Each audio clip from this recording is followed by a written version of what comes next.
ఉమ్మడి ఆదిలాబాద్ జిల్లా వ్యాప్తంగా భారీ వర్షాలు కురుస్తున్నాయి. మంచిర్యాల మున్సిపాలిటీలో పాటు చాలా గ్రామాల్లోని ఇళ్లలోకి వర్షపు నీరు వచ్చి చేరుతుంది. ఇక వాగులు, నదులు ఉప్పొంగి ప్రవహించడంతో వందలాది గ్రామాలకు రాకపోకలు నిలిచిపోయాయి.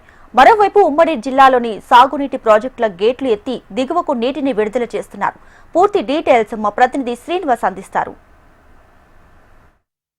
ఎడతెరిపి లేని వర్షాలు ఆదిలాబాద్ జిల్లాను అతలాకుతలం చేస్తున్నాయి. నిన్నటి రోజు మొన్నటి రోజు కురిసిన వర్షానికి తోడుగా ఈ రోజు కూడా జిల్లా వ్యాప్తంగా కూడా భారీ వర్షం కురుస్తుంది. ఉదయం నుంచి కూడా దాదాపు 6 సెంటీమీటర్ల అత్యధికంగా వర్షపాతం మధ్యాహ్నం 1 గంట వరకు నమోదైన పరిస్థితి ప్రస్తుతం చూడవచ్చు. తాంసీ మండలంలోని మత్తడివాగు వద్ద ఉన్న మత్తడివాగుకు సంబంధించి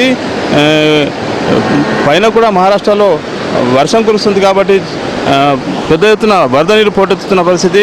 అన్ని వాగులు వంకలన్నీ కూడా పొంగి పొల్లుతున్నాయి. ప్రస్తుతం అయితే కుంభవృష్టిగా కురిసిన వర్షానికి ఆదిలాబాద్ జిల్లా పరిధిలో వచ్చే 18 మండలాల్లో సుమారుగా 11,000 ఎకరాలు ఇప్పటికే పంటలు నీట మునిగాయి.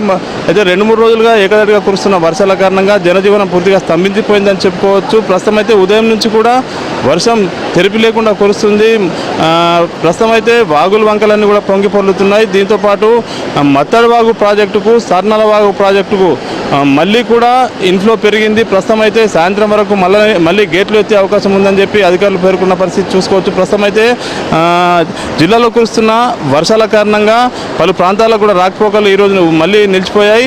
మారుమూల ఏదైతే భీంపూర్ మండలంలోని కరంజిట్టి ఆ ప్రాంతానికి కూడా రాకపోకలు నిలిచిపోయినట్టుగా చెప్తా ఉన్నారు. సాయంత్రం వరకు కూడా వరద ఉధృతి ఇదే విధంగా కొనసాగితే అంతర్రాష్ట్ర రహదారులైనటువంటి ఆదిలాబాద్ నుండి కిన్వట్, నాందేడ్ వెళ్లే రహదారితో పాటు ఆదిలాబాద్ నుండి తర్నం వాగు మీదుగా చంద్రపూర్, యవత్మాల్ వెళ్లే ప్రాంతాలకు కూడా కనెక్టివిటీ కట్టే అవకాశం ఉందని చెప్తున్నారు అధికారులు. ప్రస్తుతం అయితే గంటకు ఇన్ఫ్లో పెరుగుతుంది ప్రాజెక్టులకు. అన్ని ప్రాంతాల్లో కూడా వర్షం కురుస్తుంది. ఈరోజు ఆదిలాబాద్ జిల్లాలోని చాట్నాల ప్రాజెక్టు, అదేవిధంగా మత్తడివాగు ప్రాజెక్టుకు సాయంత్రం వరకు గేట్లను ఎత్తే అవకాశం ఉందని అధికారులు పేర్కొంటున్నారు. దీంతోపాటు నిర్మల్ ప్రాంతానికి వచ్చేసరికి కడెంకు కూడా మళ్ళీ ఇన్ఫ్లో పెరుగుతోంది. దీంతోపాటు స్వర్ణ, గడ్డనవాగు ప్రాజెక్టు కూడా ఇన్ఫ్లో పెరుగుతున్న నేపథ్యంలో ప్రస్తుతం అయితే మరో 2-3 రోజుల పాటు కూడా భారీ వర్షాలు కురిసే అవకాశం ఉందని వాతావరణ శాఖ అధికారులు పేర్కొన్న నేపథ్యంలో ప్రజలు అలర్ట్గా ఉండాలని చెప్తున్నారు.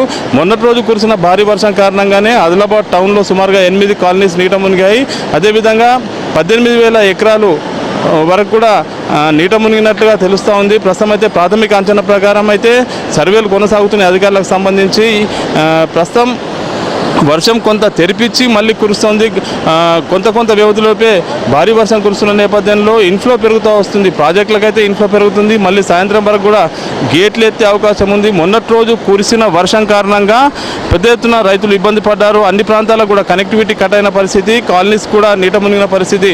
ప్రస్తుతం అయితే ఈరోజు సాయంత్రం వరకు కూడా ఏకదాటిగా వర్షం కురిస్తే మళ్ళీ అదే పరిస్థితి కొనసాగే అవకాశం ఉందని చెప్పి అధికారులు పేర్కొంటున్నారు. ఆదిలాబాద్ జిల్లాలో కురుస్తున్న వర్షాలకు సంబంధించి ఎప్పటికప్పుడు జిల్లా కలెక్టర్ రాజర్షి షా, అదేవిధంగా జిల్లా ఎస్పీ అఖిల్ మహాజన్ పర్యవేక్షిస్తున్నారు. అన్ని ప్రాంతాలను, అధికారులను, కింది స్థాయి సిబ్బందిని కూడా అలర్ట్ చేశారు. ఏదైతే లో లెవెల్ వంతెనలు ఉన్నాయో ఆ ప్రాంతాల్లో రాకపోకలు సాగించొద్దని చెప్తున్నారు. పోలీస్ ప్రొటెక్షన్ని, పికెటింగ్ కూడా అన్ని వాగులు, లో లెవెల్ వంతెన వద్ద కూడా ఏర్పాటు చేసిన పరిస్థితి. ప్రస్తుతం అయితే ఆదిలాబాద్ జిల్లా వ్యాప్తంగా మళ్ళీ ఏకదాటిగా వర్షం కురుస్తున్న నేపథ్యంలో ప్రజల్లో మాత్రం ఆందోళన వ్యక్తమవుతున్న పరిస్థితి. ఇది ఆదిలాబాద్ జిల్లాలో ప్రస్తుతం కురుస్తున్నటువంటి వర్షానికి సంబంధించిన తాజా పరిస్థితి. Camera person Srinivas, HNTV Adilabad.